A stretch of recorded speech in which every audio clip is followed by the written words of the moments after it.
in schools before I came out, I might not have had the belief. You lose your strength and belief when you get caught in those traps. So that's what's tough about when you're young and you get caught doing drugs. You know, you're caught in the trap. It takes away your goals. You don't want to. I mean, I always say, when people say, "Who's the best football player ever?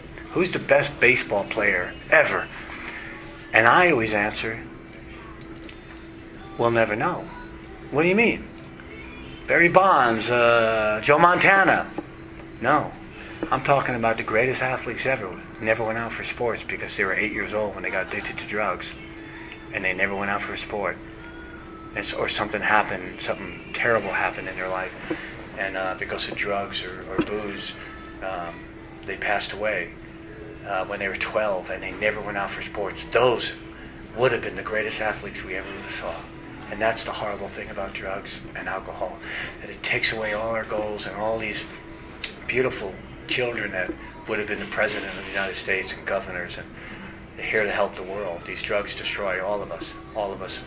You know, it's like kryptonite to Superman. The drugs are kryptonite to us. Did you see a lot of that when you were in the 70s, when you were here in Hollywood? No, I didn't see it because I was on my mission already. It's just that I just know it in my heart that if I would have got caught doing drugs in that trap, I don't mean caught by police, I mean caught in this horrible trap, I never would have came out here. I never would have been a stuntman. I never would have achieved cool things I wanted to do for my family or friends or I never would have been on Johnny Carson. I never would have, just all these things that happened, I never would have broke records doing high fall because I never would have came out. So if that's just me, then what about the hundreds of thousands of kids that never went out for sports or had all their goals taken away because they got caught in a drug trap? So look at all these unbelievable angels we could have been cheering for instead of what we cry for. And that's the tough thing about the traps of drugs and alcohol. The kids never have a chance to find out, to achieve these great goals. Now, later in my life when I made it out here and I was famous and one of the elite stunt people, I did get caught in the trap finally. I was 27 years old and I did some cocaine. I got caught in the trap. Lost everything, left the business. My marriage went, all the homes I bought over the year, gone, everything. But the most devastating wasn't the metal, the wood, the houses, the cars, the property. It was the loved ones that you hurt all around you while you're in this terrible trap. Now, that's an interesting point, because you have mentioned about what drugs does to you and not to get caught in that. Now, you knew all about that, and there are a lot of people who know all about those things, right? How do you think that actually happens? Because you hear about it every day, all the time. Don't do drugs, but yet these very educated people who are smart, but yet they get involved with career opportunities, and from the professional baseball players, football players, actors, you name it. How do you think that happened? How did that happen to you? If you look back now, they say, "Wow, I could have voted it by this, or listened to because of that." I mean, Well, for me, I went 27 years of my life without ever doing drugs or drinking. So that in this world is very unheard of. Well, and the goals that I've done in those 27 years of my life were easily gettable. There were no walls in my eyes. I had no blocks. I wasn't caught in any traps. The drugs didn't get to me. So I had this pure energy and strength to believe that I could do anything. But had I done any drugs, I wouldn't have done anything. But coming out here and finally getting caught in the trap was my walls were down. And that's what's so human about all of us. That's why we're all the same. Is that as strong as I was as weak as anybody else. And as weak as I was, I could be as strong as anybody else. So we're human, and we all could fall. We all could stumble. And we're all going to fall, and we're all going to stumble. Is there going to be someone to help me up? Or do I have to help myself up? Sometimes you got to help yourself up.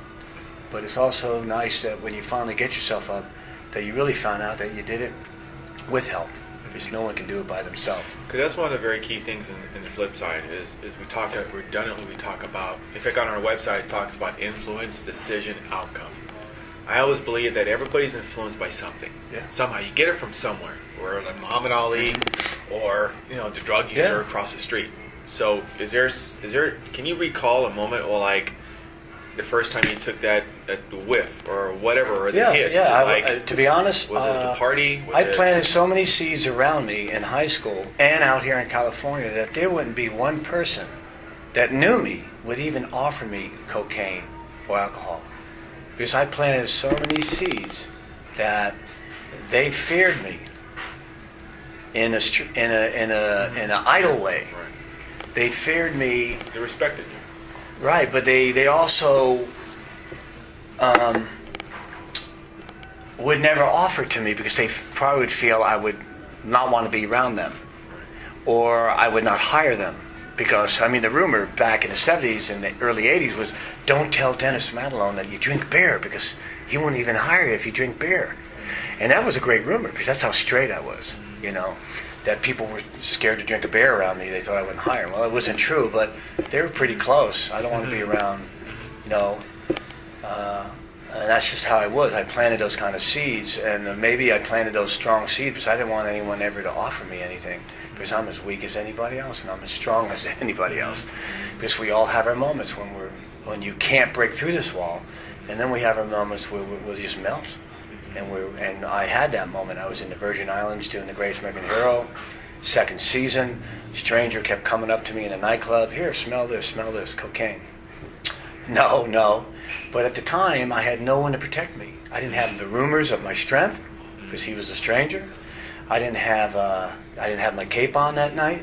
You were out of town. I was out of town. I was away from anyone that could possibly even offer me that. And so I was as human, as weak as anyone else. And I don't know if I was serious. And I had some problems. I was going to get married soon, which seemed like a good thing, but I wasn't sure as much as I loved her. And then I also owe the IRS, a lot of money. I wasn't doing my taxes right, so I had that pressure. And so when he offered, of course I said no. And then the third time I bumped into him, it was like a fluke that same night. He goes, here, just smell it. And I did. I put it by my nose and took a sniff and didn't think much was going to happen. But suddenly this cocaine went in my blood, and suddenly I didn't have any IRS problems. I couldn't wait to get married. I felt like Superman, but in a way, I was already Superman. I was on my way down after sniffing that, because that I woke up the next day saying I had that put me in a good mood. That was nice. Let me have a bottle. How much is that? I found that guy, and $100 a bottle. Oh, give me 10 of those bottles. So I'll share them with everybody. This is cool. This is like a cool thing.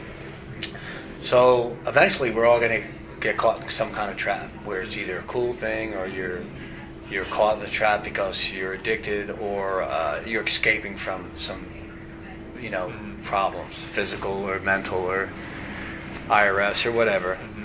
And so I went back home and I started buying the stuff on a set, and I realized that everybody had this stuff. It's like I was like the new guy, but it's old news. It's everywhere. And after 9 months of doing it, I decided to leave the business because I wasn't happy with me. I was insecure. It changed me. I wasn't the Superman no more. The kryptonite got to me. So I left, and then it wasn't until 3 years later, after losing everything, losing my marriage, everyone thought I was gone. I was all but dead. And the one thing that saved me was there was one person left. There was a lot of people out there that loved me, but there was only one person left that stayed there to the end. And it's the girl I'm with now, Linda.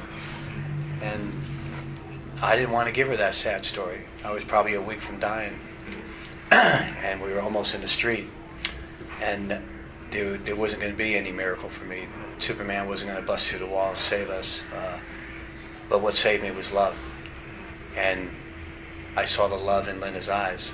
and my dogs Danger and JR, and we had a cat named Biagio, and they were waiting by the door. This apartment we were staying